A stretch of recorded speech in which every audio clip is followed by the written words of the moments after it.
Right, welcome to this detachment review for the new Aeldari Codex. Games Workshop have sent me a PDF which I've printed out some pages from it as we wait the arrival of the physical Codex for the Aeldari. We've got the full rules here. We're going to go through the Guardian BATTLEHOST next, obviously a theme and emphasis on Guardian type units here for the Aeldari. We'll see if this detachment is any good. For discount 40k, link below for gamingfigures.com. Join us on channel membership for bonus content. Link below, you can go to channel homepage and hit the join button. Guardian BATTLEHOST. Would like to get the newer sculpt Guardians. Whether to paint them up for my current scheme or go for a different craft world is what I'm potentially thinking. But anyway, defend at all costs. Each time a Dire Avenger, so they'll link up with the Guardians, which is great. Dire Avenger, Guardian, support weapon or Warwalker model from your army makes an attack. So that looks like shooting or close combat. If that model's unit and or the target unit are within range of one or more objective markers, add 1 to the hit roll.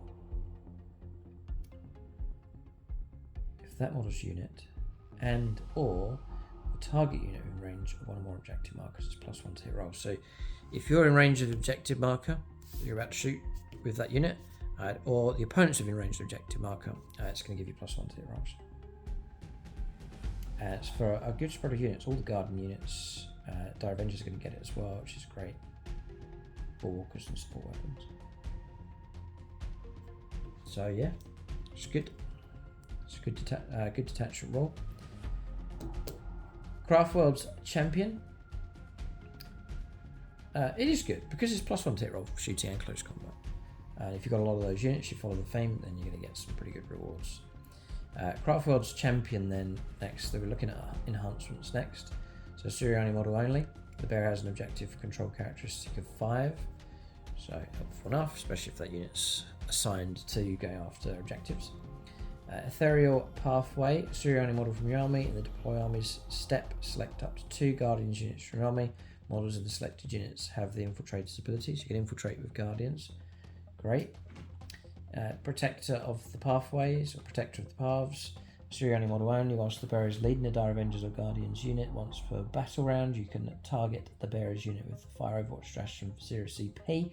Whilst resolving that stratagem, hits are scored on unmodified hit rolls of 5+, or unmodified hit rolls of 4+ instead, if the bearer's unit is in range of objective marker you control.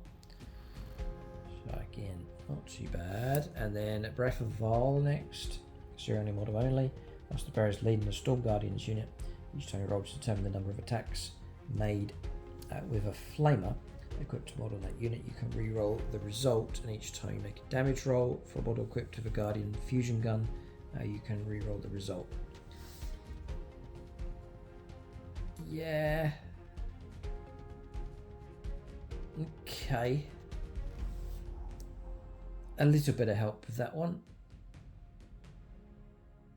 Okay. Yeah, not sure what to think of that. It's okay. Alright. They're borderline like 1-star, 2-star. I'm off the back of some of the other detachments which are really good. And so this one isn't as good. It's alright. We'll look at the stratagems next. So again, we're looking to help out Guardians. Dire Avengers, which I'm a massive fan of. See if we can help those out here. So warding salvos sounds good. 1 command point, you shoot your phase or fight phase, 1 Dire Avengers or Guardians unit from your army that has not been selected to shoot or fight this phase. End of the phase, each time model unit makes an attack that targets an unit within range of 1 or more objective markers. You can reroll your wind rolls, so only 1 CP to do it. These are all 1 command point. Anything that gives you reroll wind rolls is great, and so it's going to help out. Well, it is partly limiting. It's only going to be Guardians or Dire Avengers units that can even use the stratagem, and then once they do use the stratagem, it can only be enemy units within range of an objective marker. Yeah.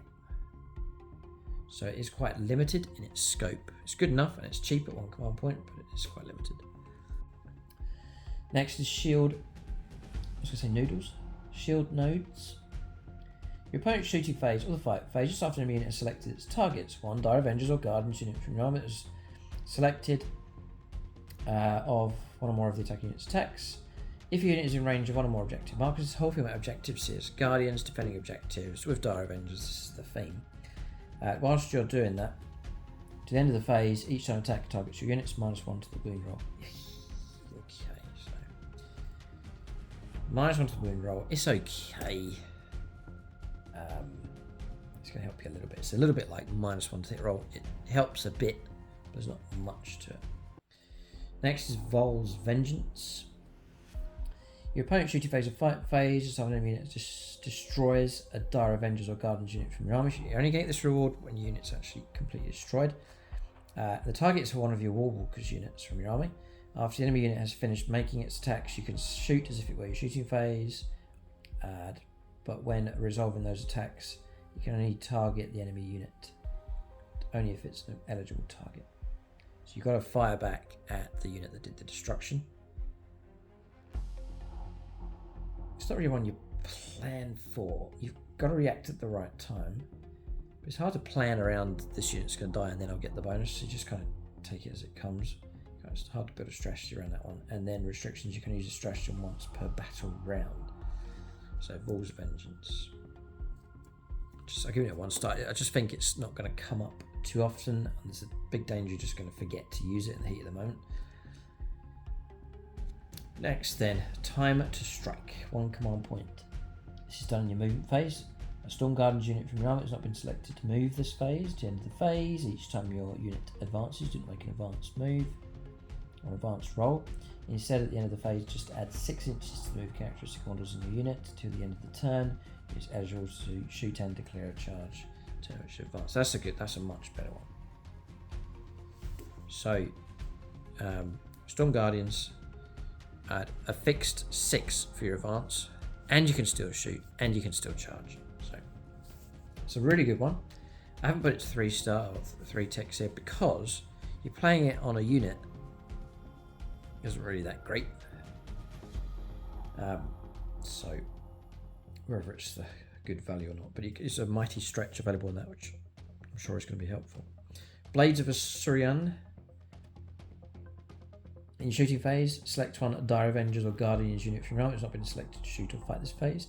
At the end of the phase, ranged weapons equipped models in the unit have the pistol ability, so you can fire like whilst in close combat. I think it's going to, again, occasionally come up to help you out in game. Not really one you can build a strategy around. It's hard to control those kind of situations from coming in, or in creating those situations. Then Cost of Victory is the last one. 1 command point. At the end of your opponent's fight phase, 1 Guardians unit from your army. If unit's not within engagement range of enemy units, remove it from the battlefield and place it in strategic reserves. When doing so, return every destroyed Guardians model to units. So it's removed from play. So it's a Guardians unit, squad of 10, you've got 2 left. Remove them from play for a CP, you get to redeploy them and replenish all of your numbers. Every destroyed unit, Guardians model.